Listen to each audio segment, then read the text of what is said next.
အားလုံးပဲမင်္ဂလာပါဒါလေးကတော့တစ်သားတွေခါးလေကဆက်တဲ့နီးလေးပေါ့နော်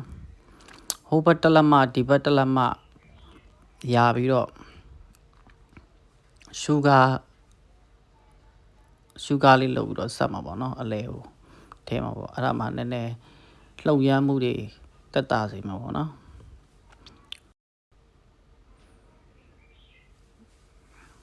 ဒါချန်တာဟိုဘက်ငါမှုဒီဘက်ငါမှုချန်တာပေါ့နော်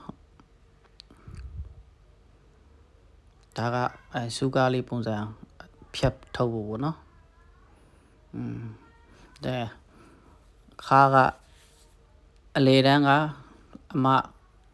စက်တန်းကအဖိုးပေါ့နော်